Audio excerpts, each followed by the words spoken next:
Imagine this, President Trump and President Xi Jinping in Kuala Lumpur face to face for the East Asia Summit. It is unprecedented. Why unprecedented? Because the US presidents and the Chinese presidents have generally not attended the East Asia Summit. The exception, of course, is President Obama. But this time, there is a possibility that Trump and Xi might attend the summit. I am particularly excited about this prospect because a few weeks ago, I said in a video that ASEAN should take the bold step of convening a meeting with the US and China.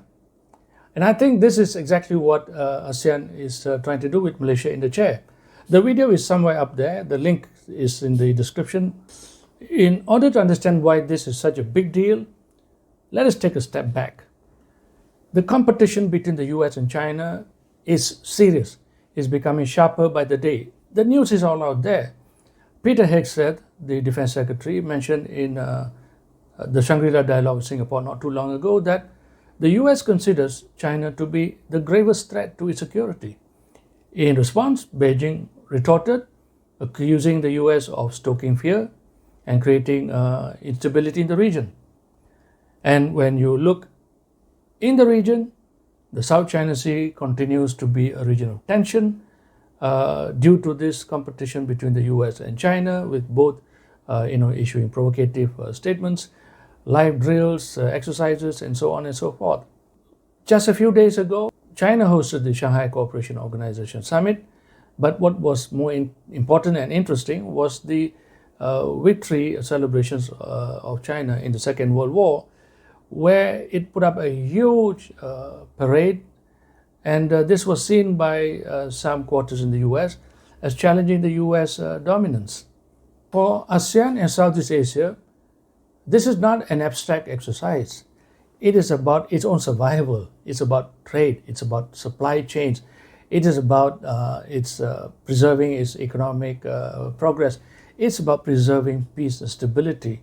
Why does Malaysia think that it can host two of the most powerful states on this planet? The answer lies in timing, credibility, and confidence. Let me break that down. As for timing, well, it is Malaysia's turn to host the summit because it is the chair of ASEAN. So naturally, it is Kuala Lumpur that will be the venue for this summit. Number two, we have to admit it, the Prime Minister has expended considerable diplomatic capital in personally extending invitations to the leaders to attend the summit. Number three, Kuala Lumpur has a track record of being able to convene such important meetings in the past, and recently the ceasefire talks between Thailand and Cambodia once again proves that Kuala Lumpur is a capable convener of such meetings. I know what you're thinking. So what? You would say. The real question is, what if President Trump and President Xi were to attend this meeting in Kuala Lumpur? What would be different? Let us be clear. If both Trump and Xi were to be in Kuala Lumpur for the summit, they're not going to be here for a bilateral meeting. They would be here together with 10 other leaders of the East Asia Summit. They include countries like Russia, India, Japan, South Korea, Australia, New Zealand. Imagine this, 3 of the 5 permanent members of the UN Security Council would be sitting here in Kuala Lumpur. And here is a critical point. President Trump and President Xi have not met face to face for at least 6 years. I think the last time they met was in Osaka in 2019.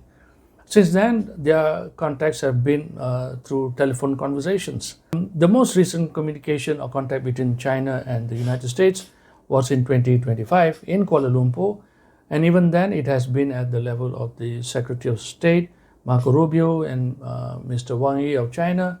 So if President Trump and President Xi were to attend the East Asia Summit, it would not only be their first face-to-face meeting in 6 years, but it would also be the first time the US-China competition is being addressed at the highest level, and that would be taking place in the context of an ASEAN-led forum in Kuala Lumpur. But wait, what if both or one of them don't attend the summit? Would that mean that ASEAN had failed? Here's a surprising answer. I say that it is a win for ASEAN either way. Let us analyze the various outcomes. If both the presidents attend the summit, naturally it will be a resounding success for ASEAN.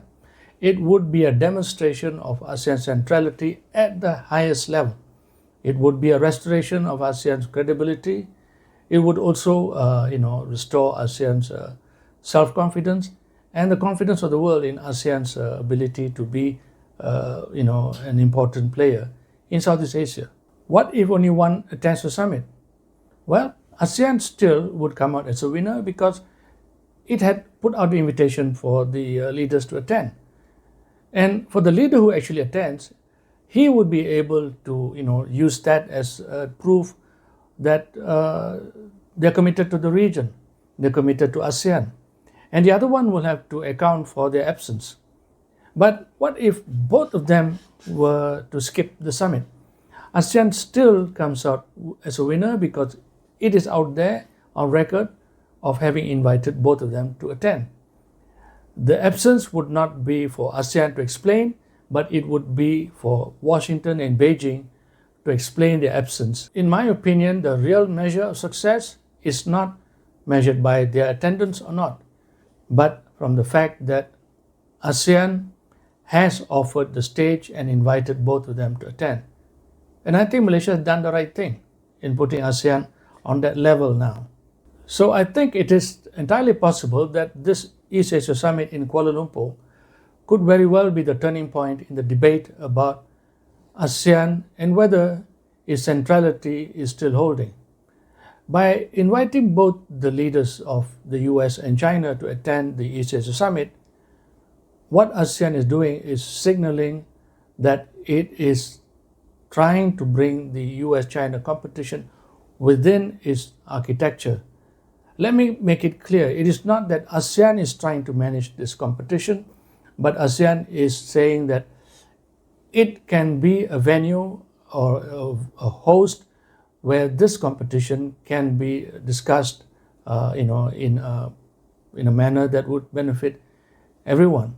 Will Kuala Lumpur be remembered as the place where the US-China competition turned an important corner, or will it be remembered as a place where both major powers failed to act responsibly?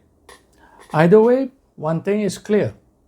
In the world of major power rivalry, ASEAN has signaled that it is ready to take its place as a global diplomatic hub. I've also put up a few more videos about East Asia Summit. Watch them as well. And as usual, please hit the like button and share this video and comment on it. Thank you very much.